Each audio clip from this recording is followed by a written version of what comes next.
tableau, which you're going to hold for a few seconds. And then the pianist strikes a chord.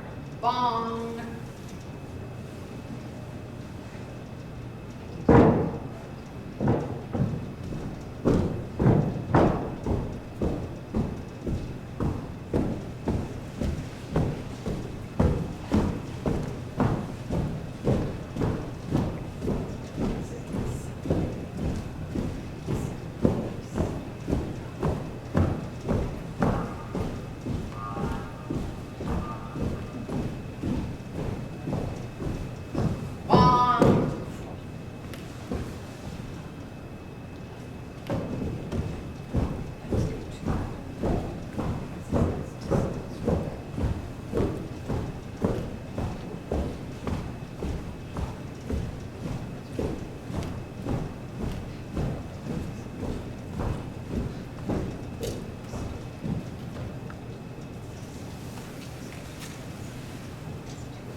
Bong, bong, bong, bong,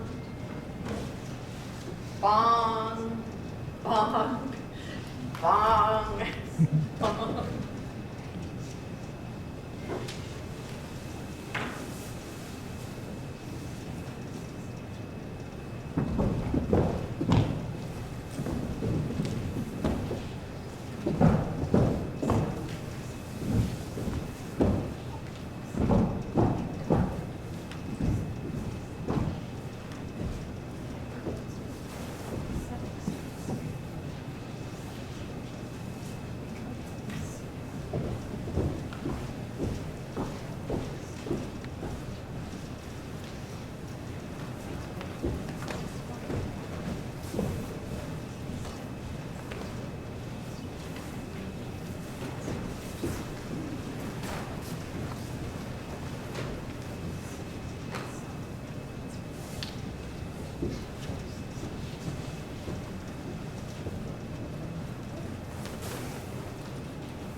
everyone for coming. Before I start, I just wanted to take a moment to recognize where we are in the world, that we are on the traditional territory of the Huron-Wendat, the Anishinaabe, the Haudenosaunee, the Métis, and the Mississaugas of the Credit, which has been a site for human activity, including dance, for tens of thousands of years. And we at DCD are very grateful to be able to live and work on the land in this community. For my own part, I'm a descendant of livyers, or people who lived year-round on the island of Newfoundland. My parents are pre-Confederation Newfoundlanders, so born before Newfoundland became a part of Canada. And I want to acknowledge that colonial presence. My ancestors have been in Newfoundland for over 200 years. That colonial presence actually led to the extinction of the Beothuk people. But today, the island that is historically known as Kitakumcook is the unceded traditional territory of the Beothuk and the Mi'kmaq, and Labrador is the traditional and ancestral homeland of the Innu of Nitassinan, the Inuit of Nunatsiavut, and the Inuit of Nunatsiavut. So, as I mentioned, my research has been centered on St. John's, Newfoundland, largely because it is the home of my maternal and paternal ancestors. Theatrical history has been, a fascination of mine since I was very young. And so, when I started to notice patriotic performances that were happening in Toronto and other parts of Canada, I started to get curious about Newfoundland. Like, surely with a city as old as St. John's, there must have been some kind of presence there in terms of patriotic performances. And so knowing, just going to the next slide, Julie, and knowing the significance of the military sacrifices that were made by Newfoundland during the Great War, and the prominence of patriotic performances in other parts of the country, I started to dig, and that's when I found Mrs. Colville, or Helen Colville. So as was mentioned, July 1st is a very significant day in Newfoundland history because of the Battle of Beaumont Hamel and the losses. I do have the numbers here. 778 men of the Newfoundland Regiment went over the tops of their trenches that morning. When the roll call was taken the next day, 68 men answered their name. 386 were wounded and 324 were dead or missing and presumed dead. And it was because of the valor and the sacrifice made that day that the King gave a royal designation to the regiment even in the middle of the war. Usually that kind of thing didn't happen until the end of a campaign, but because of the event that happened that day, he called it the Royal Newfoundland Regiment very soon after July 1st, 1916. It was a defining moment for the island of Newfoundland because as I said, there were very few untouched, and there were certainly outports where a significant population of the men were just gone, entire generations just gone. And these were communities that really relied heavily on the presence of men in order to do the fishing, while women were on shore doing all kinds of other things in the home and raising children and keeping body and soul together and their families fed and warm. The war put Newfoundland into pretty significant debt. And then there was a collapse in the fish markets in the early 1920s. So what was the roaring 20s in a lot of other places was not roaring for Newfoundland. There was an economic depression long before the stock market crash. And this eventually led to bankruptcy for the country and a shift back to what's called, or the loss of responsible government, a shift back to what was called commission of government. So basically the British were in charge again, and it led to a series of, like, the red tape that was involved in getting anything done was basically double what it had been, because there were essentially two governments to answer to. And so those are significant factors that would ultimately contribute to Confederation with Canada in 1949. So going to the next slide. So in the DCD archives, there are photocopies of this publication called the Distaff, which was put out by the Women's Patriotic Association. So that's what the WPA is. And the Women's Patriotic Association mobilized immediately after war was declared. And they immediately got started on putting together what they called comforts for soldiers. So that would be mittens and hats and socks. But they also were involved in cutting and rolling bandages, sterilizing fabric, like sterilizing the bandages, and creating other kinds of surgical materials that would be sent overseas. They also got involved in creating the Volunteer Aid Detachment, which was essentially related to nursing and ambulance driving and that kind of thing. And so there were a number of VADs that were women who went overseas to contribute. Alongside this, there was different kinds of fundraising done, door-to-door requests, or events, garden fetes, that kind of thing. And so quite often these events included performances. And I got quite curious about this. If you go to slide 4, this was one of the pictures in the Distaff, and of course I immediately recognized it as a typical performance photo from the early 20th century. And so that was part of what got me digging. This is the Triumph of Harlequin is the name of this piece, and it says that it was called Mrs. Colville's Triumph of Harlequin.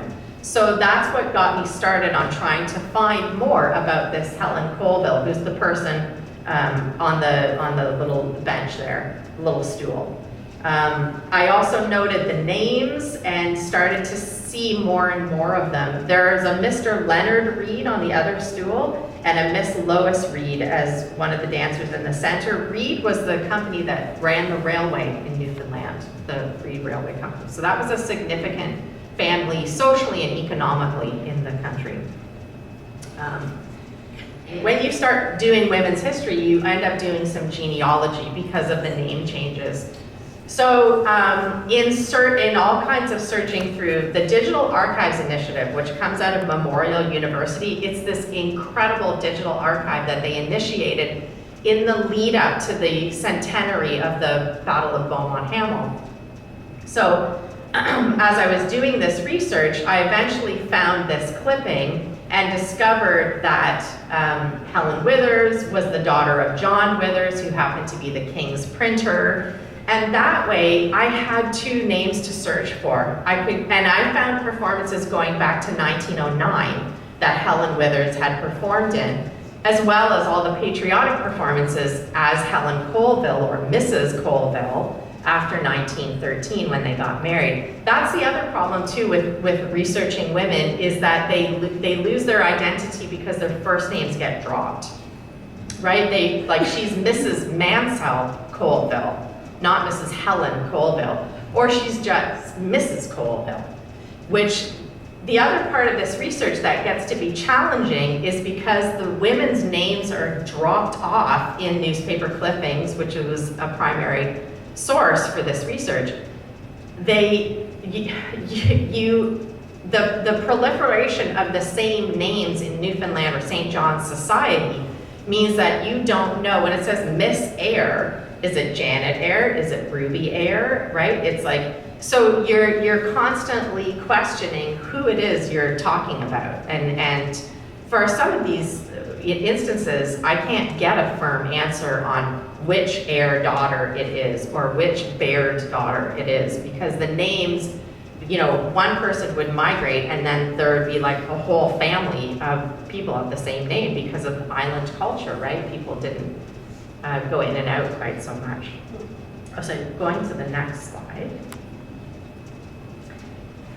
So as I said, I discovered that she had a keen interest in performance, and as you can see, some of these date back to before her marriage, and there as Helen Withers. And the other interesting thing about these is there's always some kind of charitable work involved in these performances. So they're not yet patriotic performances because they're pre-war, but they were they were doing fundraising towards things like child welfare, animal welfare, church fundraisers, that kind of thing, different. The IODE, the Daughters of the Empire, they were quite involved in sanitation in St. John's, because there was not great sanitation in the poorer neighborhoods at the turn of the century, and they were always kind of fighting for improvements in that specific area. Okay, next slide. One of the things too I noticed is that Helen Withers or / Colville performed frequently with a group of siblings called the Clifts. Flora Clift was in a lot of her performances, but prior to the war she danced a lot with Cecil Clift, and they would do different kinds of duets together. They did a Harlequin Pierrot duet. They did a variety of different dances like that in some of these performances. And then when war was declared, Cecil Clift enlisted immediately. He was actually not present at the Battle of Beaumont Hamel. He had an illness, so he was brought back from the front. But it wasn't until, it wasn't long after that that he was killed at the Battle of Gueudecourt in France. So that, you know, just yet another example of the loss that you know, these women experienced over war, losing friends, siblings, you know, possibly aunts, uncles, sons, obviously, husbands. Okay, going to the next one. Right. Okay, so the women, of course, as I mentioned, you know, it got involved right away, and war is declared in August, and here we are at the end of September, and they're already putting on a patriotic concert. The Casino Theater was home to, it was a vaudeville theater and a movie house, but it also staged a lot, or presented a lot of these patriotic performances. And actually, if they go to the next slide, oh, I'm sorry, Julie, come back 1 second. So you can see the program includes a Song of All Nations, Tableau Vivant, war and topical views on the screens, etc. So going to the next one, I love this, that the casino, so it's just this interesting propaganda and marketing that happens. The machine that wins the war through fighting or through industry is the human brain. And what the brain requires, the theater gives. Change of thought, relaxation, the real rest that makes the brain better fit for work next day. I love the propaganda and the marketing of that. It's like, yeah, I mean, that holds true. We should be using that on our own counselors and politicians. Because really, yes, it's worth fighting for, right? Okay, we go to the next slide. That's kind of interesting. So in this initial performance, I had mentioned earlier that there were a lot of different tableaux. I know it's a little hard to see on the screen there, but basically there were a series of songs and dances of different kinds, very patriotic ones like the Marseillaise and the Russian national anthem, things like that. And then they went to a series of tableaux. So there is, let's see if I start with the Ministering Angel.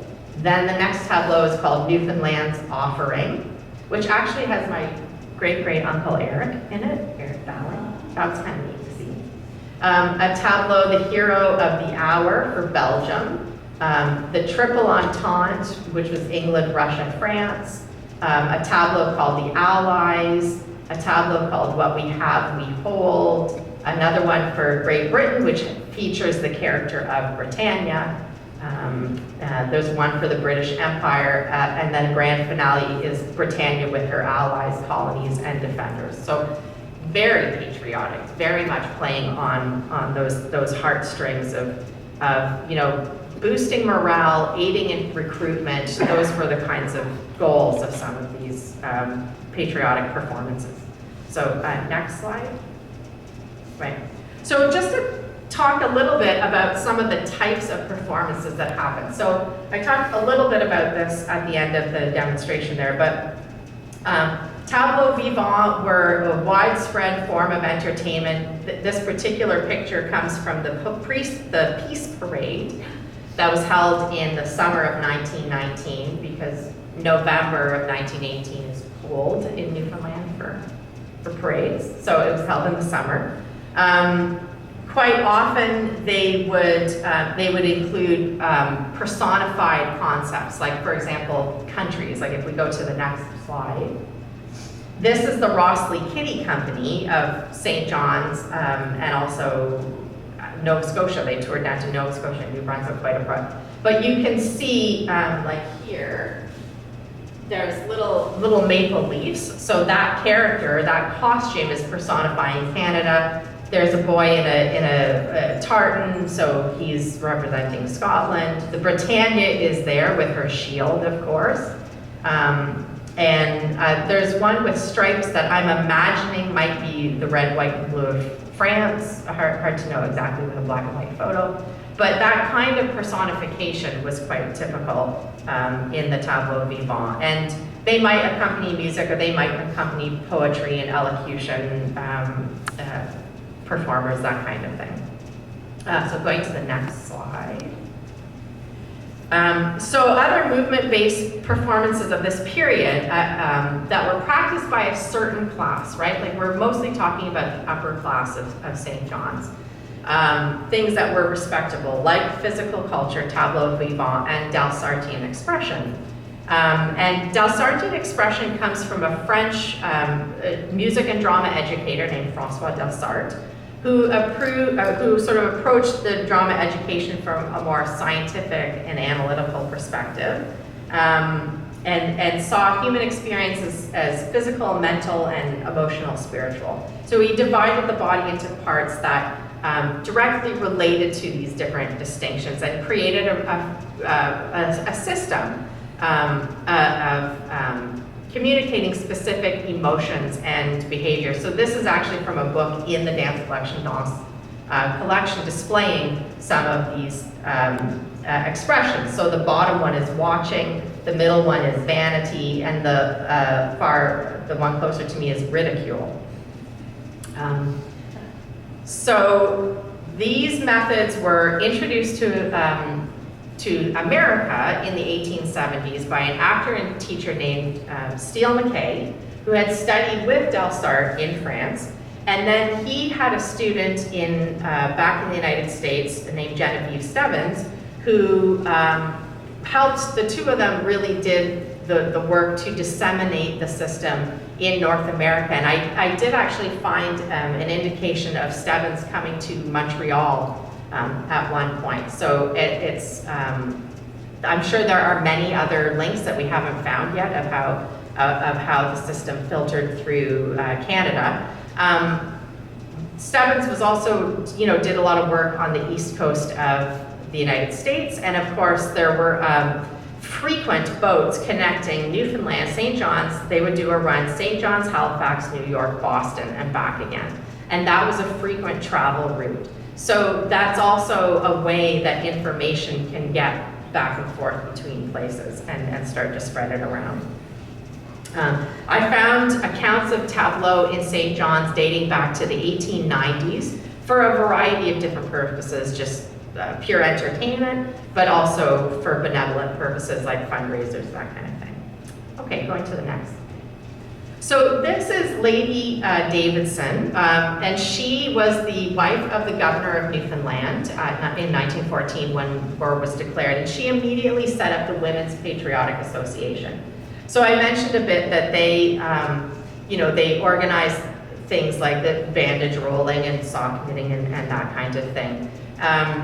There's a brand new book by Dr. Margot Duley called From Silence to Suffrage, which provides an incredible account of the WPA's work at this time. By late 1914, they had 15,000 members across Newfoundland in 168 different branches. And by war's end, there were 250 branches. And don't forget, this is a time when these outport communities are connected by boats, right? There aren't roads going to many of these places. So for information and goods to travel, at that kind of rate is quite incredible. It just shows the executive power of these women, right? That they could get this organized, get the word out, and then all of these outports were, you know, knitting socks and mitts and sending them back to St. John's, and then they would get shipped overseas to England. So it was a machine that these women were running.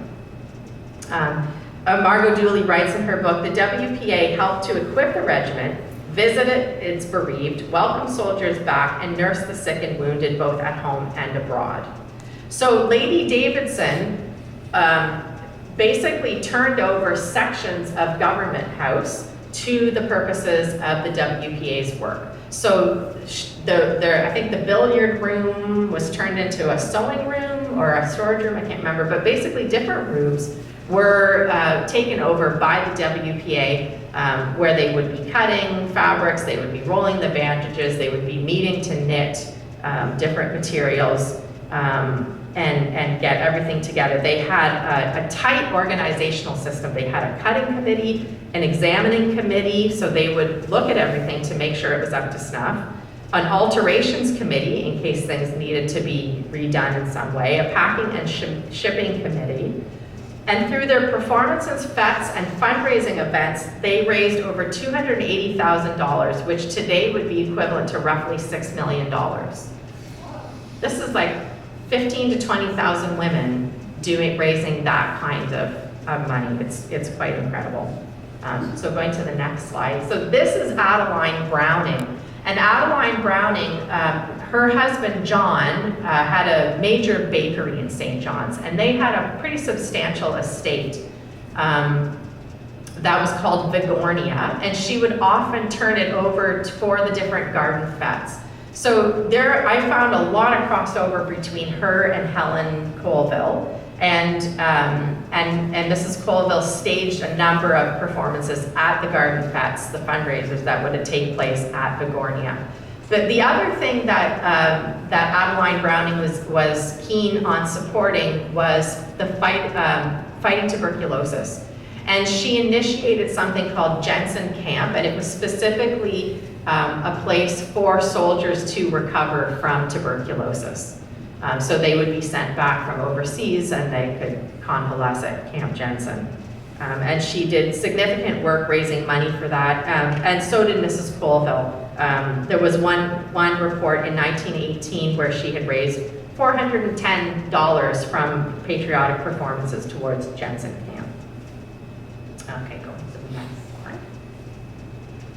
So this is one of the performances that took place at Vigornia on Zephyr's Wings, as staged by Mrs. Colville. And by the time this was done in 1915, the Newfoundland Regiment had fought at Gallipoli, and then coming up very soon was Beaumont-Hamel, Reudecourt, Monchy-le-Preux. So the work that the women were doing was, needed more than ever. This particular event also had a series of tableaux attached to it in addition to the On Zephyr's Wings. And among them was a tableau called Women Before and During the War. And in the before section, performers portrayed a lady and her maid, suffragettes, and an actress. During the war, these characters transformed into lady farmers, munition workers, and nurses, to just show some of the transition that was happening. Okay, next. So just another instance you can see Sunshine Entertainment at Vigornia. And these kinds of accounts were incredibly valuable from a research perspective, because even though the reading is a little bit dry, I mean, it would be from a journalistic point of view, the listing of names is incredibly helpful. Even if you lose first names, it still gives you a sense, and you start to see the same people over and over again. You can see them working together. It was very helpful when I started to look into, okay, who from this group started to move into the suffrage movement after the war. And so these lists of names are incredibly helpful. So some of them, so Mrs. Colville, I discovered eventually, participated in 29 out of 35 shows over the course of the war that I could find records for. And for 4 of those shows, she was in the UK. So nearly every show that happened that I could find a record for, she was involved in it, either as a performer, an organizer, a director, or a choreographer. The participants in the concerts is a series of old and affluent St. John's names: Outerbridge, Clift, Reed, Rendell, Eyre, Job, LeMessurier, Bowring, Baird, Harvey, and then other more artistic families like Charles Hutton, he was a composer, a musician, and he had a music shop downtown, and his daughter was also involved in these performances. And then of course the Rossleys, you saw the Rossley Kitty Company earlier. They were also involved in some of these.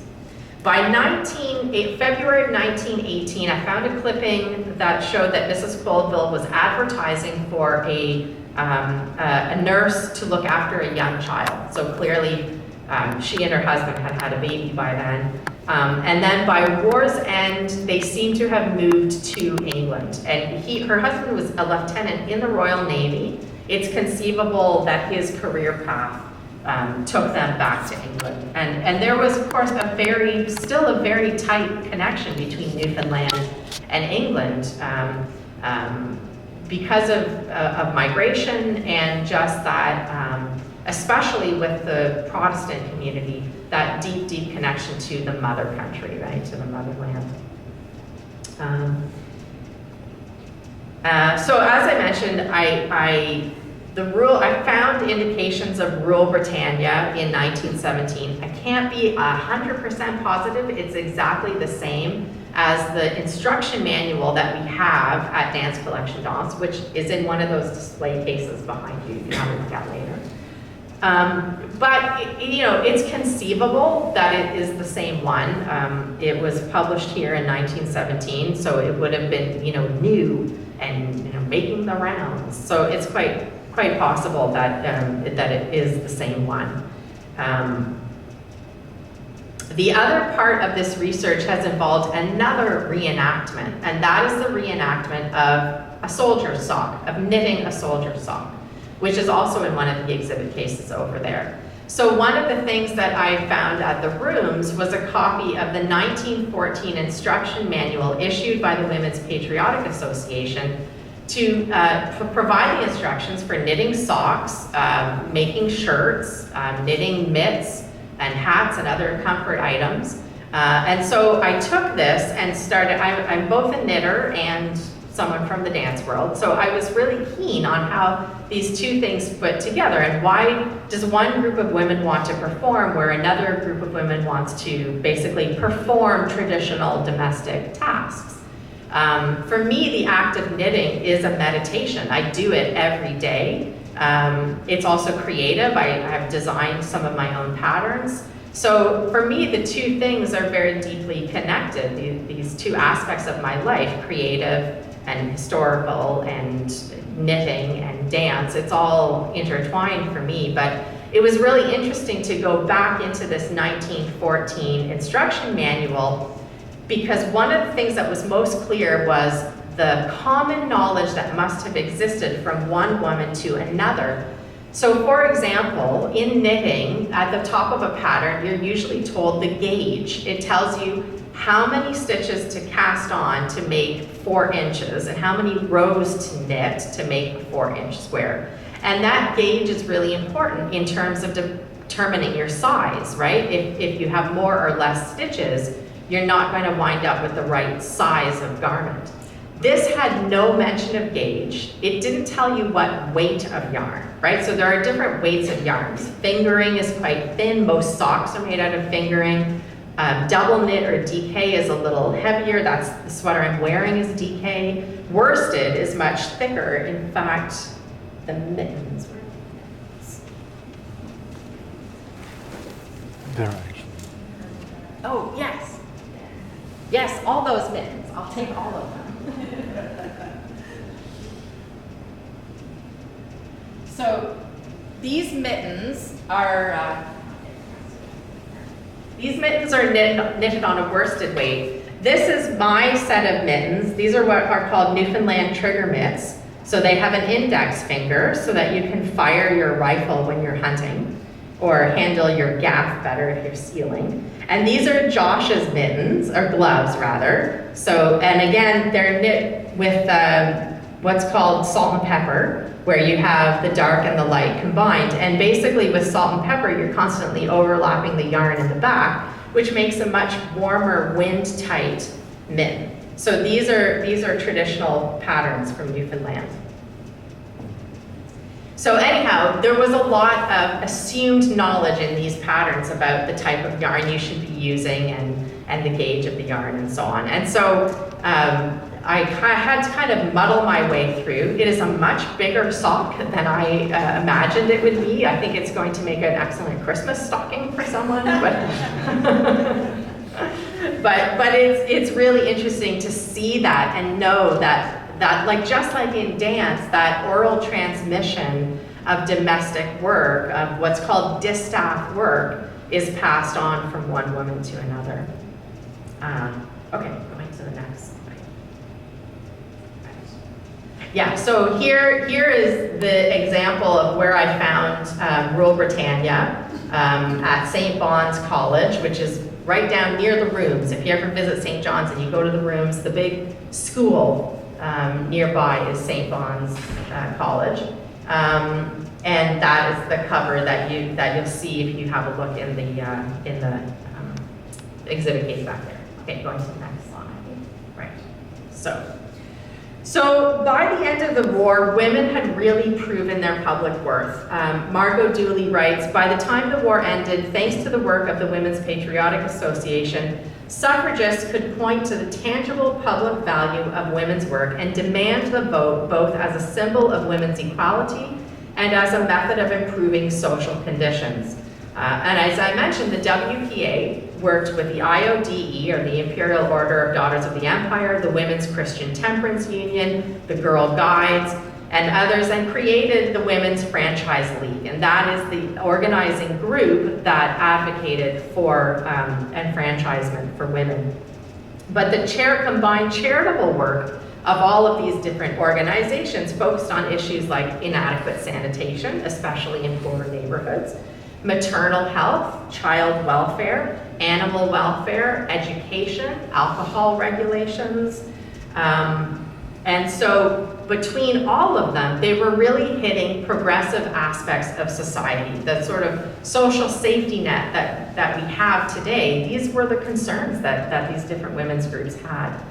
Municipal votes for women came to St. John's in 1921, but were basically limited to propertied women over the age of 21, so quite limited. The federal vote was a much harder fight. There were multiple rejections under the Sir Richard Squire's government, but finally in April of 1925, under Prime Minister Walter Monroe, the motion passed unanimously. And I'm very proud to say that I'm actually related to Walter Stanley Monroe. He is my first cousin 3 times removed. He did other not so good things, but that was one good thing that he did. He was definitely a capitalist and passed some things that were bending a little more that way. But now, interestingly, the vote in 1925, the change there was actually more inclusive than one might suspect, certainly more inclusive than I suspected it would be. So you had to be a British subject born in the Dominion of Newfoundland or the other colonies of Britain. Foreign-born men could vote if they had 5 years of residency in Newfoundland, or immediately if they served in the military in Newfoundland. Married foreign-born women, though, could not apply for naturalization. They could inherit it if they were widowed, but if their husband was still alive, he was the one who got the vote, they did not. But foreign-born single women could apply for naturalization, and if they met the age and residency rule, they could vote. So that actually did include, I mean, we're talking about limited immigration in Newfoundland in 1925. It is a very Scottish, British, Irish community. But But there was a small Chinese community, there was even a small Lebanese community and a Jewish community, so it wasn't completely one diaspora. Newfoundland women, so Newfoundland-born women who married foreign-born men did not have the right to vote because they basically took on the citizenship of their husband. If he had residency and age status, he could vote, but she couldn't. And apparently this was an empire-wide concern that suffragists were an issue that they were working on. There were no exclusions for Indigenous men or women, which is very different from Canada. Federally, Indigenous men and women could not vote until 1960. But in 1925, that enfranchisement was extended to Indigenous men and women. Again, not a high population because of the extinction of the Beothuk. There was a Mi'kmaq community. It was more towards the coast, particularly the west coast. So then there's the issue of how easy is it to get to a polling station, right? So sometimes there's that kind of exclusion just because of that. And then there were no votes for Labradorians until 1946 when they actually had a seat in the National Assembly. So prior to that, they did not have a seat. And of course, that is where, you know, most Labradorians connect to Inuit communities, and so a lot of Indigenous communities in Labrador. So because they weren't a part of the National Assembly until 46, they obviously also didn't have the vote. So most women were able to vote by 1925. So last slide. Yeah. So a key leader in all of this fight is Armine Gosling. And Armine Gosling was concerned with animal welfare, maternal health, child welfare, a variety of different issues like that. But she was also a keen performer. She started the Ladies' Reading Room, which was a literary club in St. John's, an interdenominational literary club, I should mention. And at that time in St. John's or in Newfoundland, there was a lot of denominational religious division, right? So she was quite progressive.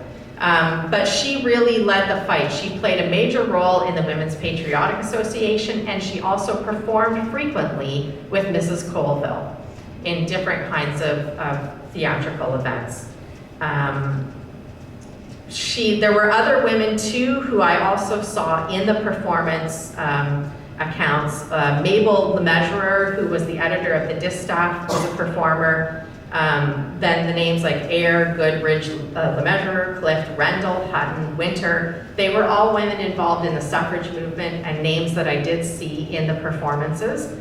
But again, the lack of first names gets to be an issue. And because there are so many Eyres and so many Goodridges, etc., sometimes you don't know who you're talking about. But it is highly conceivable that if they were progressive enough to be a part of a performance venture in the early 20th century for women, then they were probably also of the same ilk that wanted to fight for the vote. So I'd like to imagine that there was certainly a strong argument for crossover between performers and suffragists. And that is the end. Thank you.